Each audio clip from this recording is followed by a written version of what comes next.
Meus amados irmãos, a paz de Deus e do Senhor Jesus Cristo seja com cada um de vocês. Meus queridos irmãos, hoje trago uma exortação da palavra de Deus, falando a respeito do amor de Deus.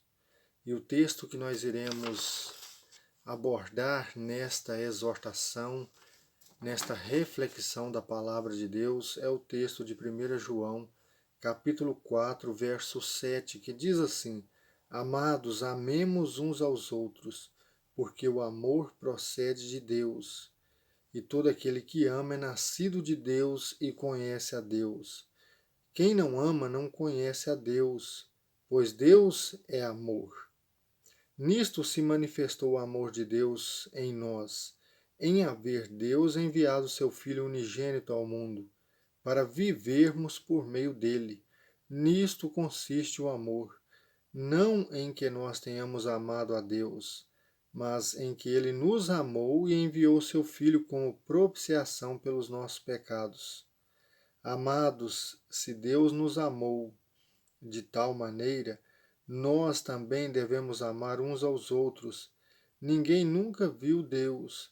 Se amarmos uns aos outros, Deus permanece em nós e o seu amor em nós é aperfeiçoado. Aleluia. Irmãos, nós quando refletimos na palavra de Deus, nós percebemos que a palavra fala de 4 tipos de amor. Quando nós lemos, por exemplo, o texto de João no Evangelho, capítulo 21, você vê que ali quando o Senhor Jesus, ele pergunta a Pedro, Pedro, tu me amas? Ali a palavra grega é philos. Philos, ele se refere ao amor fraternal entre pessoas, entre amigos. Já esse texto de 1 João, capítulo 4, verso 7 em diante, a palavra amor aqui é ágape, que se refere ao amor de Deus, ao amor incondicional, que é o amor próprio de Deus. E quando nós, ao lermos outros textos, nós vemos também a palavra de Deus se referir a um outro tipo de amor, que no grego é conhecido como eros, que é o amor romântico do casal, marido, mulher. E também há um outro tipo de amor que a pronúncia grega não sei se é a correta, mas é storge, que é o amor pelos familiares, amor por pessoas próximas. Então você observa que na língua grega há esses 4 tipos de amor. E o Novo Testamento foi escrito no grego. Aqui João ele usa essa palavra ágape, que é o amor próprio de Deus, o amor que vem do coração de Deus, o amor incondicional. E é a respeito desse amor que eu quero falar com você. Você observa que aqui a palavra de Deus já começa nos exortando dizendo: amados, amem uns aos outros. Veja que já no primeiro momento nós somos convidados, nós somos exortados a amar uns aos outros. E nós podemos destacar aqui um primeiro ponto. Por que devemos amar uns aos outros? Veja que a palavra de Deus, ela nos responde, porque o amor procede de Deus. E veja que num segundo ponto, a palavra diz: e todo aquele que ama é nascido de Deus e conhece a Deus. Aleluia. E no terceiro ponto diz: quem não ama não conhece a Deus, pois Deus é amor. Veja que já aqui no verso 7 e 8 destacamos 3 pontos principais para o nosso crescimento espiritual. Observe que João ele usa a palavra agapetos, ou seja, pessoas que eu amo com o amor de Deus. Ele se dirige dessa forma para os cristãos. Irmãos que eu amo com o amor de Deus, amai-vos uns aos outros, porque o amor é de Deus. Quem ama é nascido de Deus. Quem ama conhece a Deus. Quem não ama não conhece a Deus, porque Deus é amor. Veja que a palavra está nos exortando para amar não com o amor filos, que é um amor entre amigos, entre pessoas chegadas, um amor fraternal. A palavra não está nos exortando para amarmos com o amor fraternal, mas sim com o amor de Deus. Porque o amor de Deus é um amor incondicional. Deus, ele manda chuva sobre justos e pecadores. Observe que a palavra está nos confrontando a sermos diferentes deste mundo. E você observa que aqui a palavra continua dizendo no verso 9: Nisto se manifestou o amor de Deus em nós, em haver Deus enviado seu Filho unigênito ao mundo, para vivermos por meio dele. Nisto consiste o amor, não em que nós tenhamos amado a Deus, mas em que ele nos amou e enviou seu Filho como propiciação pelos nossos pecados. Aleluia! Quando nós lemos, irmãos, a palavra de Deus em Romanos, capítulo 5, verso 8, a palavra de Deus diz: Deus prova o seu amor para conosco pelo fato de Cristo ter morrido por nós quando ainda éramos pecadores. Então veja que não somente Deus, ele nos ama, mas como ele dá prova do seu amor. E Cristo Jesus morreu ao seu tempo pelos pecadores. Veja que Cristo não morreu pelos justos, mas sim pelos pecadores. E a palavra está mostrando que Deus, ele prova o seu amor. E não fomos nós quem escolhemos a Deus. Não fomos nós quem amamos Deus primeiro, mas foi Ele quem nos amou primeiro e nos escolheu. Então todo aquele que recebe a Cristo Jesus como seu Senhor e Salvador e nasce de novo tendo uma vida transformada, ele é transformado no amor de Deus e precisa amar com o amor de Deus. Porque a palavra está dizendo aqui, nisto consiste o amor. Então veja, você pode se fazer essa pergunta, em que consiste o amor de Deus? O amor de Deus consiste no fato, o verso 10 está respondendo, nisso consiste o amor, não em que nós tenhamos amado a Deus, mas Ele nos amou e enviou o seu Filho, como vítima de propiciação pelos nossos pecados. Ele enviou o seu Filho para ser vítima de sacrifício pelos nossos pecados. Propiciação significa cobrir, expiar. Ou seja, Cristo ele pagou o preço e ele desviou de nós a ira de Deus. Ele fez de nós filhos adotivos do Pai. Aleluia. E você nota que a palavra de Deus ela continua nos exortando. O verso 11 diz assim, amados, se Deus nos amou de tal maneira, nós também devemos amar uns aos outros. Observe que a palavra de Deus em João, capítulo 3, verso 16, diz, Deus amou o mundo de tal maneira que enviou o seu Filho unigênito ao mundo, para que todo o que nele crê não pereça. Deus enviou o seu Filho não para que condenasse o mundo, mas para que o mundo fosse salvo por ele. E a condenação é essa: a luz veio ao mundo, mas os homens amaram mais as trevas do que a luz. Mas observe que Deus amou o mundo de tal maneira e enviou o seu único Filho para morrer na cruz, para pagar o preço de sangue, para pagar com a sua vida, morrendo no madeiro para a nossa salvação, para a nossa justificação, para a justificação de todo aquele que crê. Então Deus não enviou Jesus para condenar o mundo, mas sim para salvar o mundo.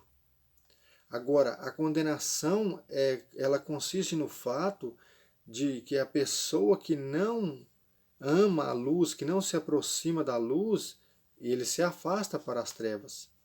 Então veja que aquele que crê tem a vida eterna, aquele que não crê está condenado, porque a condenação é esta. E você observa que Deus dá provas do seu amor. E a palavra nos instrui. Se Deus nos amou de tal maneira, nós devemos amar uns aos outros.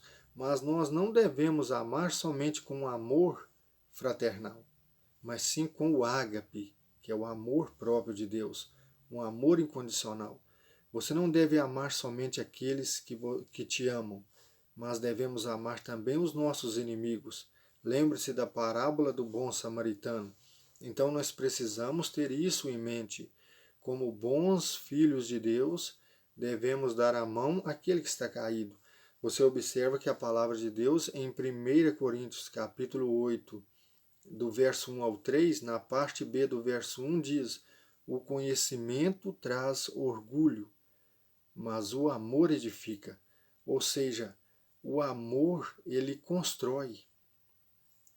Veja que o contexto do texto de 1 Coríntios 8 ali vem trazendo uma noção, uma instrução de que aquele que é espiritual e tem um bom entendimento, ele deve ter paciência com os fracos e não deve usar o seu conhecimento como motivo de tropeço para os irmãos na fé que ainda não têm tal esclarecimento. Então a palavra ali diz que aquele que ama é conhecido de Deus. Então o amor é o dom supremo, porque o amor dá a mão àquele que está caído para que seja levantado. E muitas das vezes, quem tem conhecimento e não tem humildade, julga uma pessoa quando a pessoa cai. Mas se ele tivesse amor, ele daria a mão para levantar, porque o amor edifica, o conhecimento incha, mas o amor edifica. E aquele que ama é conhecido de Deus. E nós podemos prosseguir a nossa reflexão, onde a palavra está dizendo no verso 12: ninguém nunca viu Deus. Se amarmos uns aos outros, Deus permanece em nós e o seu amor em nós é aperfeiçoado. Veja que ponto importante. Você vê textos do Antigo Testamento em que aparições de Deus, as pessoas não viam a Deus. Moisés pediu a Deus que mostrasse a ele a sua glória, mas Deus não permitiu que Moisés o visse, senão ele morreria. Então a palavra de Deus está dizendo que se nós amarmos uns aos outros com o amor de Deus, com o ágape, este amor faz com que nós vejamos Deus na pessoa do nosso próximo. Veja que é isso que a palavra está dizendo. Ninguém nunca viu Deus. Se amarmos uns aos outros, Deus permanece em nós e em nós o seu amor é aperfeiçoado. Então eu vejo Deus na pessoa do meu próximo. Quando eu amo o meu próximo, eu vejo Deus nele. E através disso, o amor ele é aperfeiçoado em nós. E muitas das vezes, quando a pessoa vive em ódio e odiando aos outros, ele vê Satanás na pessoa do próximo dele. Por quê? Ele vive em ódio. Mas quem vive no amor de Deus, vê Deus no próximo. E nisto o amor é aperfeiçoado. Quando nós lemos o Evangelho de João, capítulo 13, do verso 34 ao 35, ali a palavra de Deus, ela diz assim: Cristo Jesus, ele instrui os seus discípulos ali mais uma vez, ele diz: amem, eis que vos dou um novo mandamento, amai-vos uns aos outros como eu vos tenho amado. Nisto todos saberão que sois os meus discípulos, se vos amardes uns aos outros. Veja que o amor é a identidade dos discípulos de Cristo. Ele disse claramente: se vocês se amarem com um amor incondicional, todos, absolutamente todos, saberão que sois meus discípulos, se vos amardes uns aos outros. Então veja que o amor é o que traz a identidade daquele que segue a Jesus.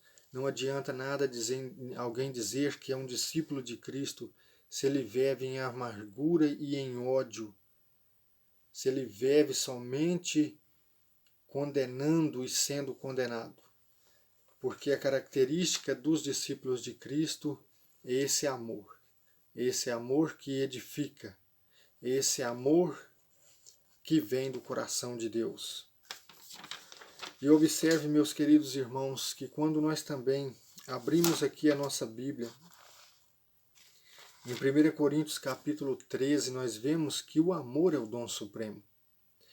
E aqui nós vemos que Paulo, naquele momento cheio do Espírito Santo, ele lista ao menos 16 características do amor de Deus.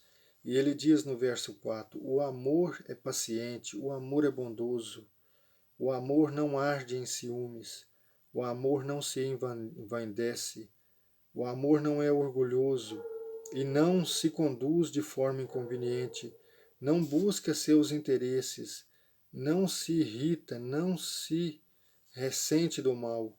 O amor não se alegra com a injustiça, mas se alegra com a verdade. O amor tudo sofre, o amor tudo crê, tudo espera, tudo suporta.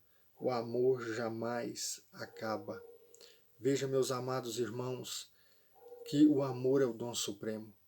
E quando você lê todo esse texto, você vê que aqui a palavra começa dizendo: ainda que eu falasse a língua dos homens e dos anjos, se eu não tivesse o amor, nada me adiantaria. Ainda que eu vendesse todos os meus bens, desse aos pobres, se eu não tiver o amor, nada adianta. Ainda que eu dê o meu corpo para ser queimado, se eu não tiver amor, nada me adianta. Observe que o amor é o que dá o sentido para a vida. O amor é que traz o propósito maior da vida. É o que dá o sentido. Se você pega um instrumento e usa ele de uma forma incorreta, o som dele não é agradável. Mas se você pega uns instrumentos e pessoas ali utilizam eles da forma correta, o som é agradável. Então observa que não adianta a pessoa ter fé a ponto de transportar montanhas. Se ele não tiver o amor, de nada adianta, porque o amor é que traz o sentido pleno e verdadeiro de ser um cristão. Tem pessoas que morrem por outras pessoas, mas não têm o amor. Então isso se torna em vão. Tudo só tem sentido se estiver dentro do amor de Deus, o ágape. Observe que é isso que a palavra de Deus está nos instruindo. Observe que no verso 13 diz assim: agora, pois, permanecem a fé, a esperança e o amor. Estes três, porém, o maior deles é o amor. O maior deles é o amor. Você observa que Deus prova o seu amor para conosco, enviando o seu Filho, Jesus Cristo, para morrer por nós, quando ainda éramos pecadores. E ele não enviou Jesus para condenar o mundo, mas sim para salvar o mundo, para salvar todo o que nele crê. E é isso que a palavra de Deus, ela nos instrui. Amados, amem uns aos outros, porque quem ama é nascido de Deus, é filho de Deus, conhece a Deus, é conhecido de Deus. Veja que aqui não está excluindo o fato de nós termos que aceitar Jesus, mas muito pelo contrário. Quando nós aceitamos Jesus, nós somos revestidos deste amor. Quando a conversão é sincera, é verdadeira, quando há arrependimento, há conversão sincera e verdadeira, então nós somos regenerados neste amor, para vivermos neste amor. E veja que a palavra ela continua dizendo aqui no verso 16 de 1 João 4. E nós conhecemos o amor e cremos neste amor que Deus tem por nós. Deus é amor, e aquele que permanece no amor permanece em Deus e Deus nele. Nisto o amor é aperfeiçoado em nós, para que no dia do juízo mantenhamos confiança, pois assim como ele é, também nós somos neste mundo. No amor não existe temor, não existe medo, pelo contrário, o perfeito amor lança fora o medo, porque o medo envolve castigo e quem teme não é aperfeiçoado no amor. Veja como a palavra de Deus, o Espírito Santo, está nos exortando. Aquele que é aperfeiçoado no amor de Deus não teme castigo no dia do julgamento, porque ele tem a sua consciência tranquila, ele tem paz diante de Deus, ele tem confiança diante de Deus, sabendo que não há nenhuma condenação para quem está em Cristo Jesus, para quem não vive segundo as concupiscências da carne.